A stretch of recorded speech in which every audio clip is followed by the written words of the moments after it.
Do you ever wake up with neck pain? That kink that just won't go away, or you're unable to move in any direction because you did something while you were sleeping?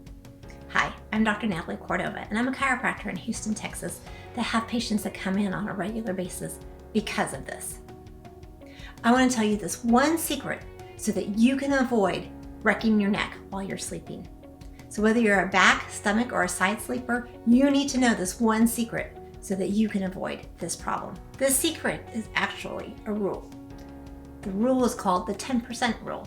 And it says that if you maintain a sleeping posture that's within 10% of your average daily posture, you will not wreck your neck while you're sleeping. So what does that mean? There's three things we want to consider. One is, what is your average posture? Number two, accept that average posture. And number three, be Goldilocks. Find the pillow that's not too big, not too small, but just right for you. Let's start with back sleepers. So a back sleeper, you need to consider your posture from the side. So when you look at your side posture, is your ear over your shoulders and over your hips in one line. From there, you want to be able to support that posture. So if you have a minimal distance between the back of your head and the back of your shoulders, you want to support that with a minimal pillow. And on the market, there are pillows for back sleepers, and you want something that's very thin, so you're helping to support that. And again, you want that 10% rule to apply, so you're not going more than 10%.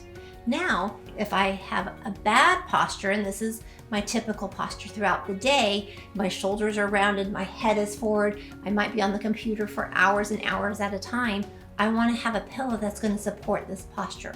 You can see if I try to have minimal support and I'm on a bed, that's going to really hurt me when I wake up. So that is not going to be good for anyone. So you want to be able to support that. If you have more of a rounded posture like this, and that's because your shoulders are forward and you're rounded, then you want more of an angle on that pillow. But if you have big shoulders, but your head is over the middle of your shoulders, then you're going to want a more flat pillow that's a couple inches. So very similar in size, but the shape is going to be different. Hope that makes sense. The other thing to consider is if you are sitting throughout the day more often than you're up and about, you're going to be more likely to be helpful or have a pillow under your knees that will be helpful, because that's going to support you, and we'll talk about that in a second. So what does that look like when you go to the bed? Okay, so if you're a back sleeper, you want a very thin pillow. So he's got some broad shoulders, not too broad, but also not very petite. So this is a very helpful pillow for him. So it's a thin pillow, but it's also moldable. So it's gonna allow for his head to concave where it needs to, and then it can fluff out to the side, and also can support some of that curve that's supposed to be in that neck.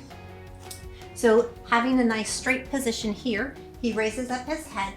I like to have that pillow at the base, but then I'm also, raise your hand, gonna make a little concavity there so that his head is comfortably supported. And also having the fluff to the side of your neck limits that tilt. Because again, if you're doing this for 8 hours, that's going to cause you a kink. So on your back, you want support to the sides of your neck as well, if that's possible. So that's nice and comfortable for him here. And also when you're laying down, if you tend to sit for several hours throughout the day, that's going to put some pressure here on your hip flexors. So supporting that with a pillow under the knees makes a big difference throughout the night as well. So raising the knees a little higher, there you go. And then just putting that underneath the knees so that limits that tension that will build and not wreck your lower back while you're sleeping. So this is the perfect position while you sleep throughout the night on your back. Now, if you're a side sleeper, you want to consider how your posture is from face on. So ideally, most people have some deviation, but their head is here, shoulders are here, hips are here, so that when you're laying on a bed, your spine should be parallel to the bed. And that's what you want to support. So here, you don't want a pillow that's too small, but you also don't want a pillow that's too big. You want a pillow that's just right. Also between your knees, having something so that your hips are supported and they're not twisting and contorting your spine either. I encourage hugging a body pillow so that it also keeps you nice and upright. It takes the weight of your shoulder so you're not twisting, and it doesn't twist your neck. So that's very helpful. So again, if you happen to have a crooked spine, and that's common if you have scoliosis and you do have quite a deviation. You may have to be one of those special people that has a smaller pillow when you sleep on one side and then a bigger pillow when you sleep on the other side, so that you're supporting your spine and you're within that 10%. Because if you're constantly on a pillow that's too big or too small, you're gonna wake up with a bad neck, and that's not good. So support what you have, and if you're gonna correct your spine, correct it not when you're sleeping. So how does that look?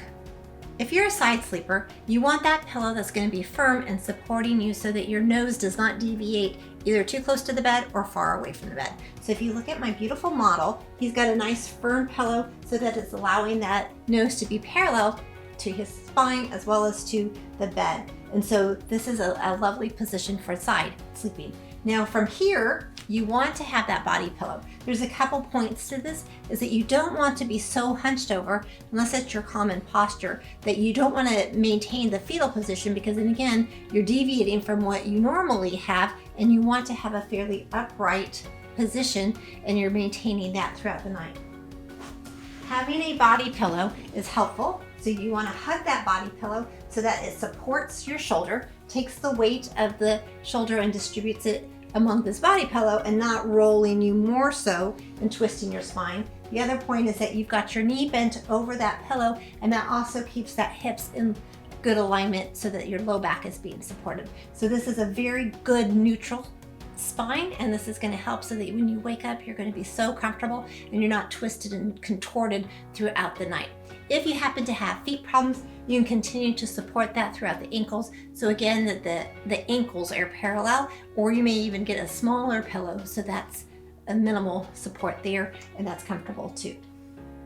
So if you're a stomach sleeper, let's talk about that. If you're on your stomach and your head is turned all the way this way, I don't know anyone that maintains that through the average day. So you're way beyond that 10% rule, and you're going to wake up wrecking your neck. So stop sleeping on your stomach. Learn to sleep either on your back or on your side. It's well worth the effort.